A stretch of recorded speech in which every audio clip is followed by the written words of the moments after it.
to This Week in the NFL. I'm Kendall Capps. And I'm Andrew Williamson. And it's the NFL Playoff Wildcard Weekend. We got a few rematches. As a matter of fact, all four of them are rematches from earlier in the season. Finally down to the nitty-gritty here after a long regular season. Yeah, we finally get down to, let's see who's going to make that run and be the team of the year. And what do we get? We get three teams playing each other last week and this week. For the first time in my memory that you've had this many games, rematches from Week 17. And there's always that intrigue when you see that, how a team's going to play in Week 17 as opposed to what they'll show in the playoff matchup. Yeah, well, and especially in a game like the Green Bay-Arizona game, which last week Arizona kind of didn't show up to play. I'm wondering if Green Bay playing its starters well into the third quarter, running up that score on Arizona is going to influence a bite back in this game, if you will. At home, Arizona comes out even more fired up than they would have, and then turns the table. It's certainly possible. It certainly gives them a little added motivation. Arizona, however, this year has been suspect at home. Remember, they were the Road Warriors this year. They've been suspect at home. Green Bay can run the ball really well. And midway through the season, Arizona was number 1 against the rush. They finished number 17. Teams gashed them down the stretch. Part of that was due to injuries, and they got a little bit healthier toward the end of the season. But I think Ryan Grant, Brandon Jackson, I think they're going to look to expose them defensively in that regard.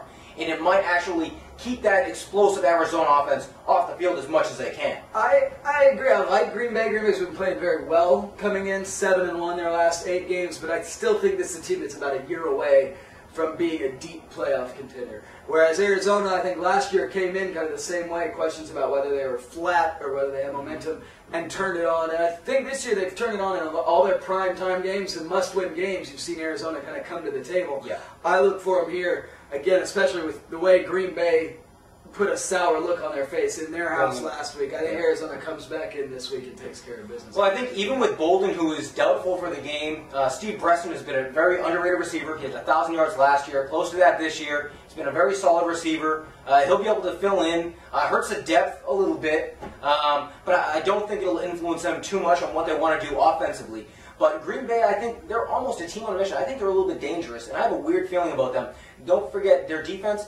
They're number 1 against the run. They're top 5 against the pass. I mean, they're very stout. They're very good at every scheme that they bring to the table. They're playing well right now. I have a weird feeling that they're going to win there and maybe go a little bit deeper. You never know, but that's my feeling. Rooting for a Green Bay-Minnesota matchup in the second round. That's what I'm hoping for. That would be a lot of fun. Well, that takes over to Jerry's world in Dallas, where the Eagles, coming in with a bye on the line in Week 17, lay a goose egg. Yeah, literally a goose egg. And now have to scrape their faces and jockstraps off the floor and try again this week. Any chance of the Eagles putting things back together this week? There's a chance just because of playoffs, what they've done. They've shown in the playoffs they know how to win. Dallas has shown, and Tony Romo and them have shown they don't know how to win yet. They know how to lose. They know how to lose. Now let's see, especially in that Seattle game, they found a way to lose that game.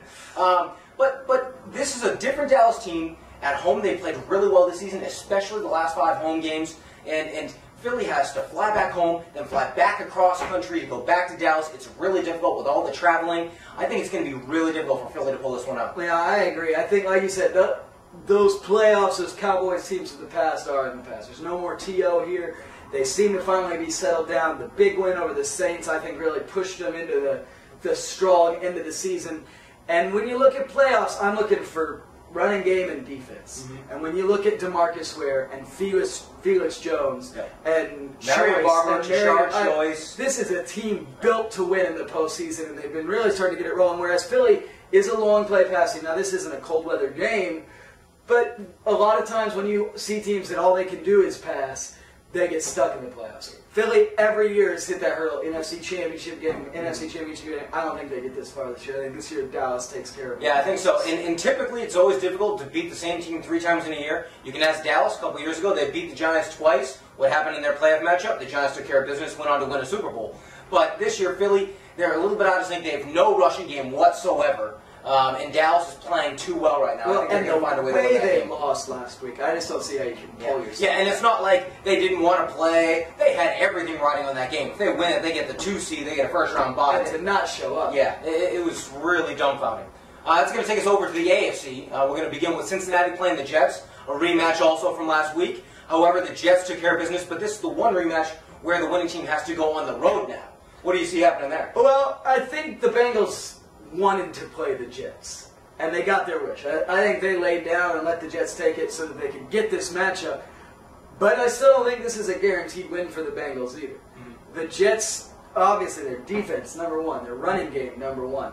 Their quarterback, well, there's your question mark. Yes, absolutely. A rookie quarterback. He's led his team to the playoffs. You don't see it all too often. Now, I don't know if he's led his team to the playoffs. He's on a team that's in the playoffs. He's on a team that's in the playoffs. Let me rephrase that. He didn't lead the team, but he was the starting quarterback for 17 weeks of a team that made the playoffs. You don't see that happen very often.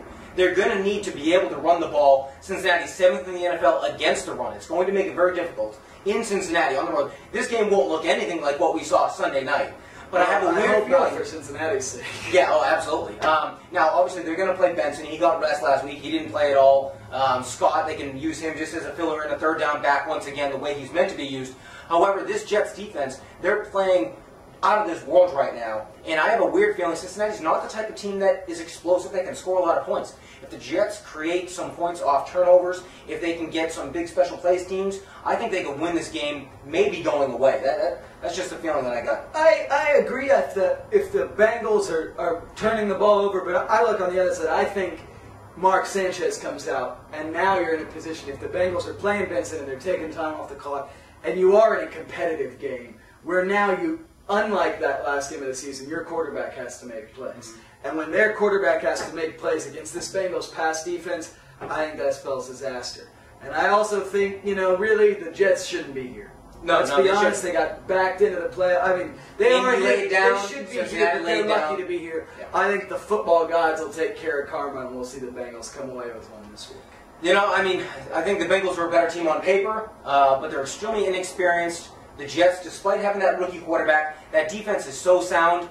I have a feeling the defense alone will carry them to the next round. And Darrelle Revis, what a shutdown. Absolutely, yeah. All year. He shut everyone. Even when Moss had a touchdown, Revis still held him to like 55 yards in that big New England win. Never mind New England loss where he completely shut him down. Well, he's been a great corner all year.